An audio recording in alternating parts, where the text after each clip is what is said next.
আমরা বিমানের জন্য ওয়েট করতেছি আসলে আমাদের টাইম ছিল একটু দেরিতে। তো এর জন্য ওয়েট করতে করতে সাথে সাথে ব্লগ করতে মানে ভিডিও করতেছিলাম, আশেপাশে একটু ঘুরে দেখানোর চেষ্টা করতেছিলাম আপনাদের। এয়ারপোর্টটাও খুব সুন্দর। এর জন্য পরে লাস্টে বিমানে উঠি আমরা, উঠে দেন হচ্ছে সিটটা খোঁজার জন্যই করি। আর এগুলো যেগুলো দেখতেছেন এটা হচ্ছে বিজনেস ক্লাস। বিজনেস ক্লাস আমাদের পার হয়ে আমাদের ছিল ইকোনমি। তো আমরা ভিতরে চলে যাই, ভিতরে যাওয়ার পরে দেন হচ্ছে আমাদের সিঙ্গাপুর এয়ারলাইন্সে এর আগেও আমার যাতায়াত হয়েছে, কিন্তু সিঙ্গাপুর এয়ারলাইন্সে সবচেয়ে ভালো যেটা লাগে সেটা হচ্ছে ওরা যেটা মিলটা দেয় সেটা হচ্ছে খাবারের দিক থেকে খুবই মানসম্মত। এখানে আছে স্যালমন ফিশ, এখানে আছে বা আইসক্রিম বা হতে পারে সেটা কেক, আর এখানে হচ্ছে ওয়াটার। এরপরে হচ্ছে একটা রুটি দেওয়া হয়েছে, আর এটার ভিতরে হচ্ছে হলো রাইস, আর এটা হচ্ছে কফি।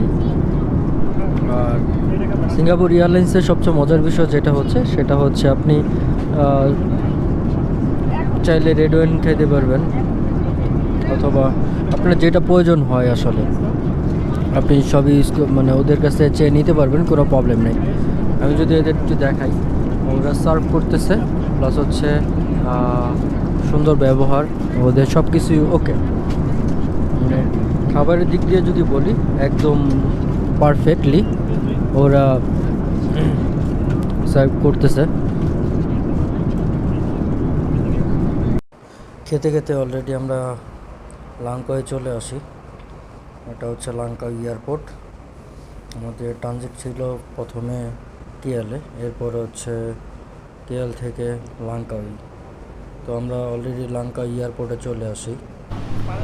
আমার চেহারার অবস্থায় দেখতে পাচ্ছি আসলে আমি খুব টায়ার্ড। আর হচ্ছে হলো রানিং অসুস্থ, এখনও সুস্থ হইতে পারিনি, কফ জমে আছে বুকে। এটা নিয়ে আসলে চলে আসছে, কিছু করার নেই। কারণ হচ্ছে আমাদের আগে থেকেই সব কিছু করা ছিল, প্লেনের টিকিট কাটা প্লাস হচ্ছে হোটেল বুকিংগুলো সব কিছুই আমাদের করা। সো যদি না আসতে পারি সেক্ষেত্রে যেটা হয়েছে আমার ভাইয়ের ক্ষেত্রেই হয়েছে, বড় ভাইয়ের ক্ষেত্রে ওনার অফিসের জন্য আসতে পারেনি।